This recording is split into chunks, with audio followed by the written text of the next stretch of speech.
Now we are going to discuss in brief the working principle of a thermal power plant, because thermal power plant is a good example of a heat engine. That's why I am going to give you a brief introduction regarding a thermal power plant. So you all know thermal power plant actually what it does. In thermal power plant we can generate some electricity. How it can be generated? Because of the conversion of energy. So you all know that energy cannot be created nor be destroyed. It only can be converted from one form to another form.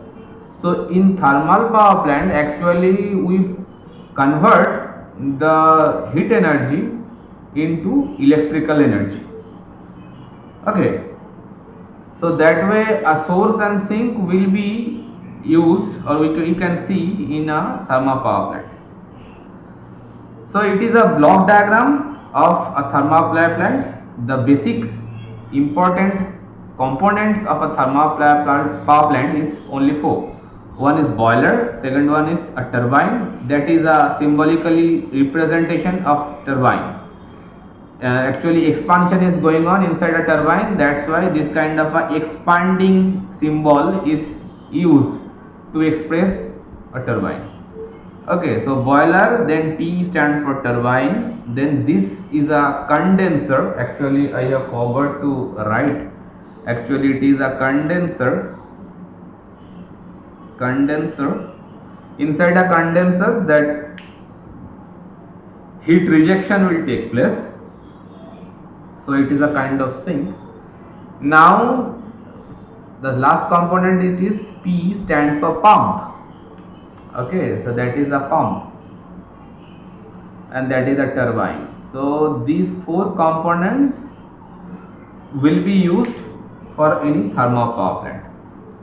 So what actually happening in this particular cycle? It is a cyclic device. You can see that an arrow is being showing the direction of the working fluid.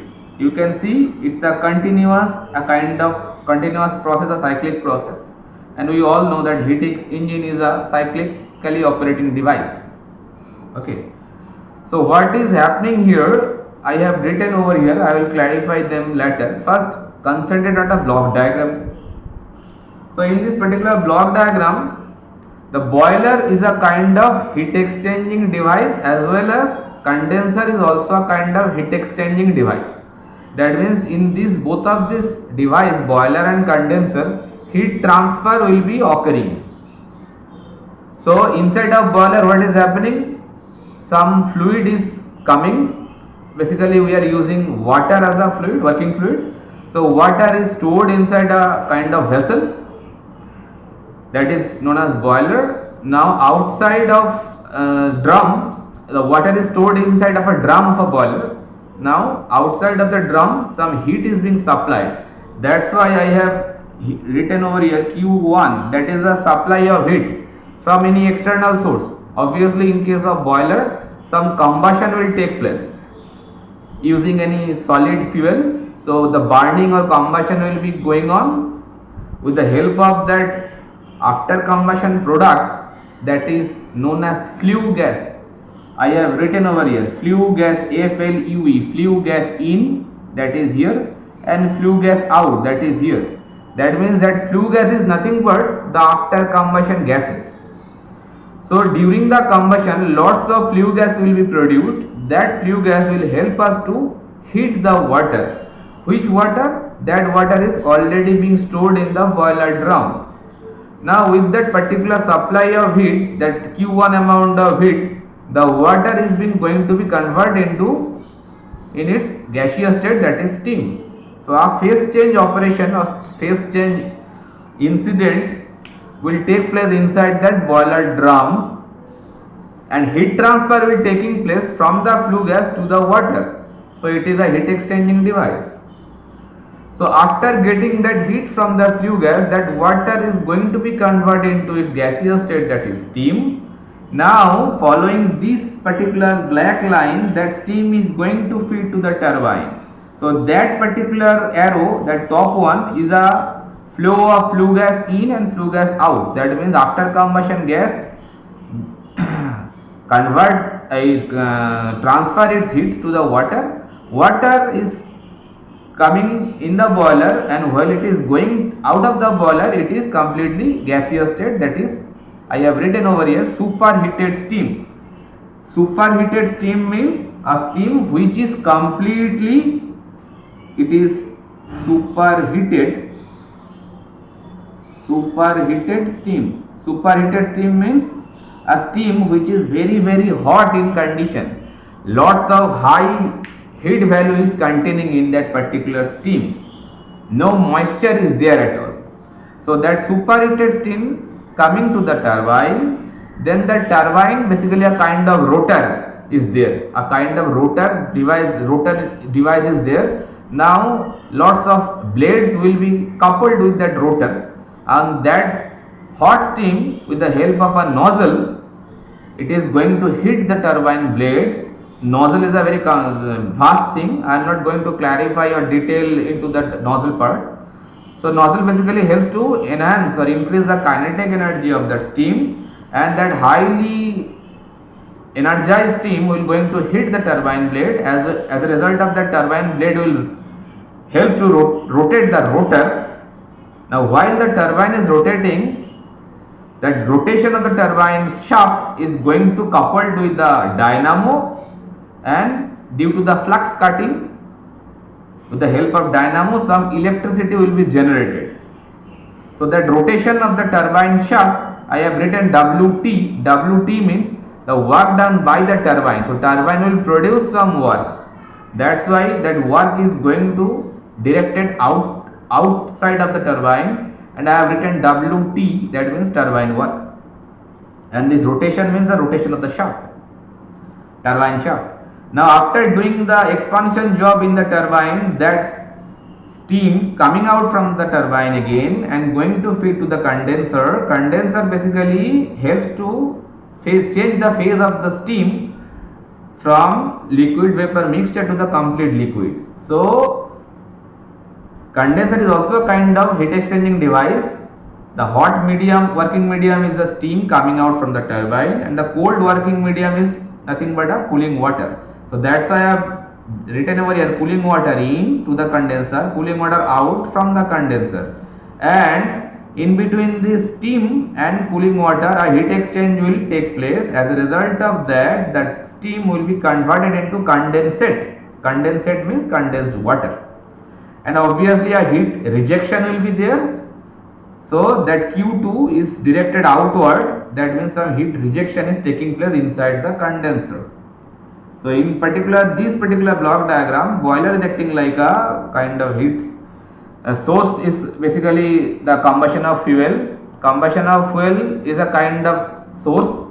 From there the heat is coming to the boiler, and heat rejection will take place to the condenser, inside the condenser. So the heat is going to supply to the sink. Sink means the atmosphere. So ultimately atmosphere is working like a sink, and the large huge combustion is working like a source. Now after condenser, that condensed water is going to feed to the pump. Pump, we know that pump is a work consuming device. Pump itself cannot run. If you want to rotate a pump, then you have to couple a motor with it. So that's why I have directed work to the pump. So work is to be supplied to the pump, by which pump will rotate, and it will enhance or increase the pressure of that particular working fluid, that is water, and it will elevate the water to the boiler again. That way the cyclic operation will be carried on continuously. So in this particular block diagram, some work is being produced by the turbine and some work feed to the pump. So it is a work consuming device, it is a work producing device. Now all these things I have written over here. In the boiler, the working fluid, that is water, receives a certain amount of heat, that is Q1. Okay, from where that heat is coming? From the combustion of fuel. I have written over here from the after combustion product, that is the flue gas.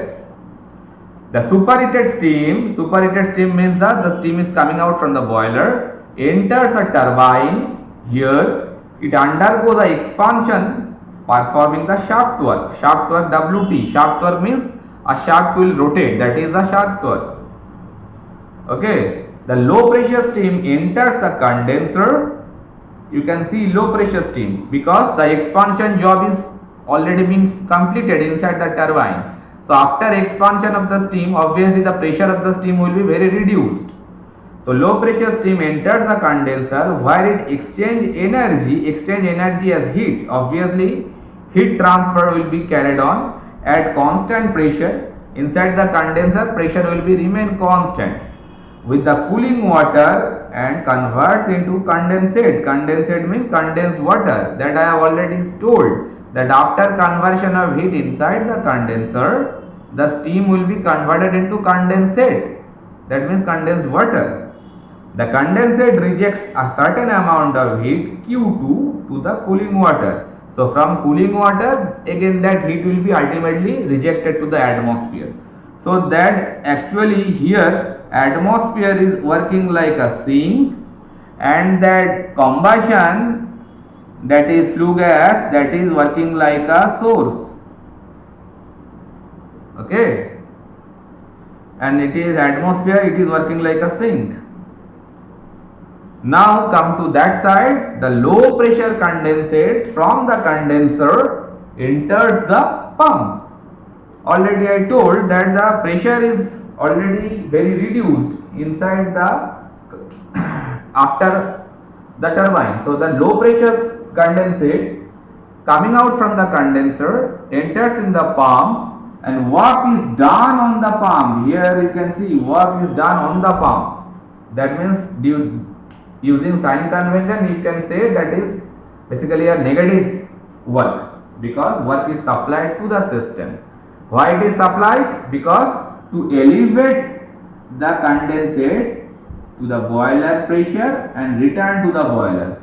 Just we have to elevate the water to the boiler drum, because boiler drum is actually placed at a very high altitude, and pump condenser is placed much below than that. So that's why we have to elevate the water to the boiler drum, as well as we have to elevate the pressure also. Okay. So after completion of that whole process, if you want to quantify the efficiency, we can see that work done by the system. What is the system? You can see the dotted bounded region is I have mentioned here, that is the system. I am not bothering regarding this cooling water or this flue gas temperature, nothing. You can see that dotted line is basically going between this flue gas and that boiler water. Similarly here cooling water and the steam, between these two lines I have passed that boundary, system boundary, because we are not bothering regarding the cooling water or regarding the flue gas. We are only concentrating on these four components: boiler, turbine, condenser and pump. Inside this particular four component we are considering our focus. That's why it is a thermodynamic system, the dotted region. Okay. So work done by the system, obviously some work is being produced over here and some work is consumed over here. So the net work done, we can say, that is nothing but WT minus WP. WT is work done by the turbine and WP is work done to the pump. Okay, obviously WP is a negative one, that's why net work done will be WT minus WP. Then energy absorbed as heat by the system. What amount of energy is absorbed by the system? That is the Q1, that is the energy absorption from the source, as well as energy rejected as heat by the system, that is Q2. Inside the condenser that heat reaction is taking place. That's why I have told you that both of these devices, boiler and condenser, they are actually heat exchanging device. So we can say that thermal efficiency is nothing but output to input. Any efficiency can be expressed like output to input. Okay. So what is the output in terms of heat? You can see that output is nothing but what amount of energy you have supplied to it and what amount of energy it is rejecting.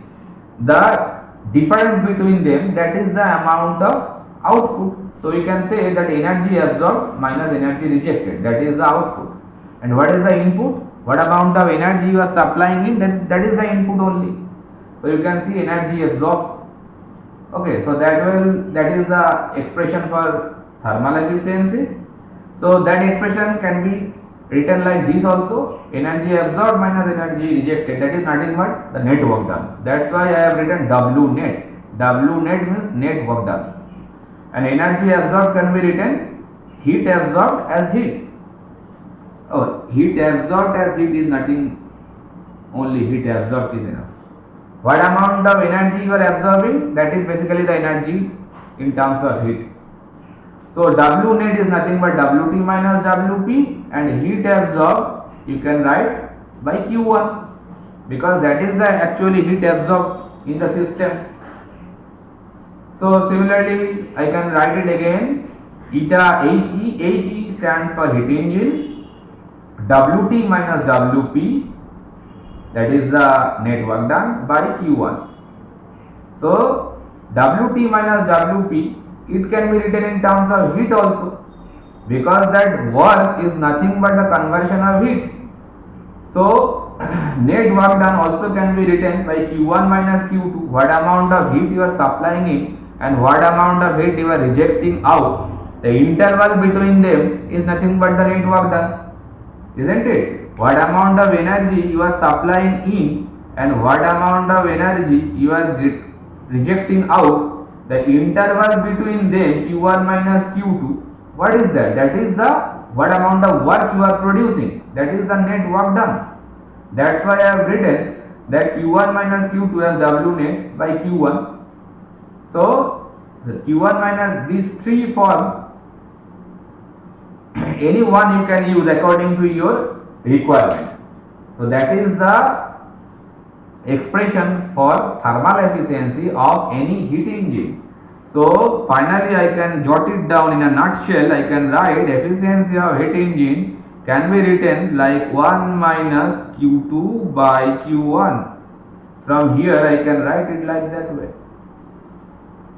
Okay, or I can write W net by Q1, or we can write Wt minus Wp by Q1.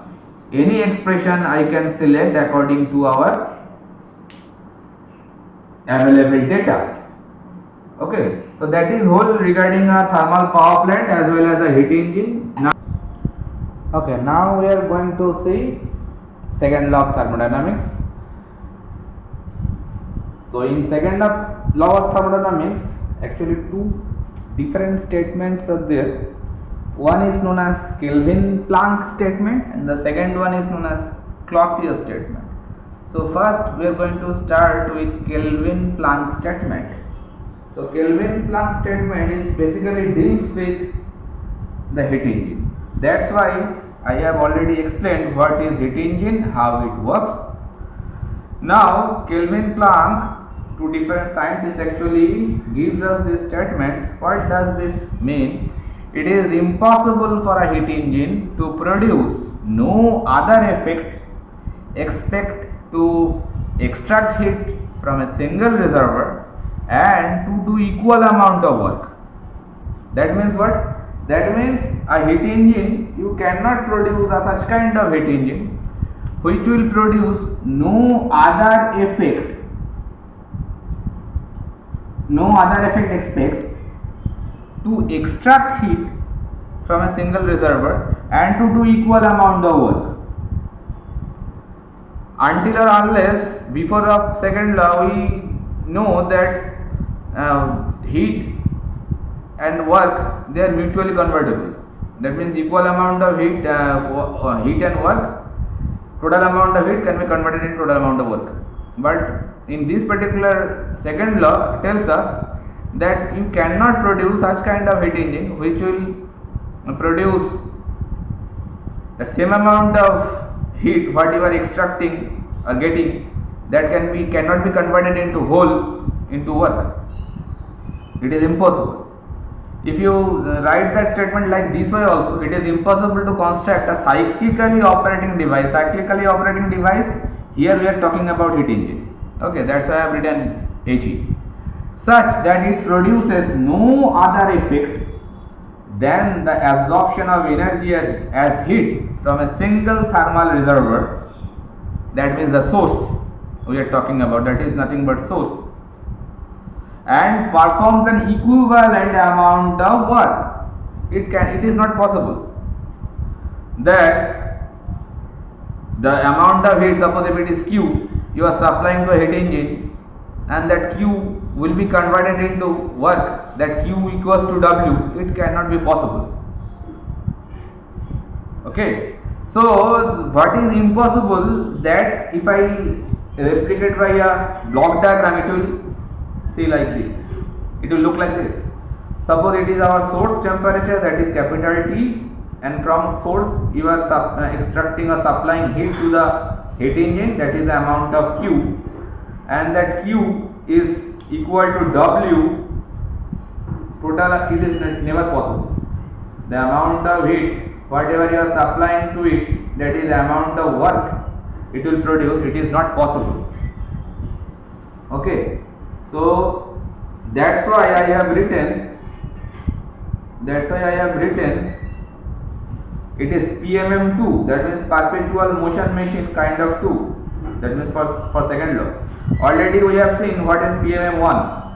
Now here it is also known as perpetual motion machine of second kind, that is PMMSK. So PMMSK or PMM2, that is nothing but you can explain by this block diagram. That is the impossible of second law. Okay, and what is possible, that is the possible diagram of Kelvin-Planck statement. A second law of thermodynamics can be explained by this kind of block diagram. What you can see over here, TER means temperature energy reservoir. The temperature energy reservoir, thermal energy reservoir, temperature of T1, and thermal energy reservoir, temperature of T2. From T1 it is obviously it is need not to be mentioned, but still I write that T1 must be greater than T2 here, because it is source and it is sink. So source temperature always will be higher than the sink. So T1 is greater than T2. From T1, Q1 heat is supplied to the heat engine, and after doing some work by that heat engine, some amount of heat will be extracted to the sink, that is the Q2 amount of heat will be extracted, and the net work done, it is Q1 by Q minus Q2. That all this expression already I have shown you earlier. So the only option is that if they are not possible, then what it is possible? The only option is that the engine converts part of the energy it receives as heat into work. Mind it, I have written part of the energy, not whole of the energy. Part of the energy it receives as heat into work. Obviously, total amount of heat cannot be converted into work. That's why Q1 minus Q2, that is the amount of work done is produced. Some amount of heat is rejected, and reject the rest to another thermal reservoir, the temperature of which is less than the temperature of source. That I have written over here. T1 must be greater than T2. All the time that Q2 is going to be rejected to a low temperature reservoir, that is the sink. Okay, always we know that heat energy coming from a higher temperature reservoir, that is source, and it is going to be rejected to the lower temperature reservoir, that is sink. Okay, so that is the whole regarding the Kelvin-Planck statement, which actually clarifies the possible heat engine, and what is impossible of Kelvin-Planck statement, that is known as PMM2 or PMMSK. Okay, so in this particular statement, actually we can see that in which direction heat will flow, that is clear to us now. Heat is flowing from higher temperature reservoir to the lower temperature reservoir. So here we can see the direction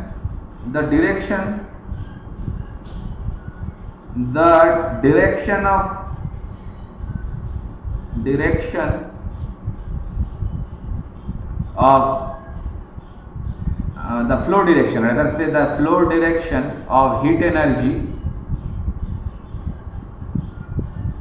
is clearly mentioned. What is that? That is, heat will flow from high temperature to low temperature. In first law there is no direction is mentioned, but here you can see that always heat is flowing from this side to that side, high temperature to low temperature in case of heat engine. If you want to flow heat from low temperature to high temperature, then you have to do some work to the system, otherwise it cannot flow. Okay, and as well as this statement is very important, second law restricts the thermal efficiency of heat engine is less than 1. That already I have explained in the earlier last video, actually previous video, because that efficiency of heat engine is nothing but 1 minus Q2 by Q1, or rather say Q1 minus Q2 by Q1. So here you can see always Q2 greater than 0, because some amount of heat always will be extracted. That is the Kelvin-Planck statement tells us. If Q2 is always greater than 0, then the numerator part always will be lesser than denominator. That's why from here I can say that heat engine efficiency never be equal with never be greater than equal to 1. Never be greater than equal to 1. Okay, so that's why it is always heat engine efficiency always less than 1. That is this statement means actually. Okay, so now we are going to see that what is Clausius statement. Okay, after completion of Kelvin-Planck, then we go to Clausius statement.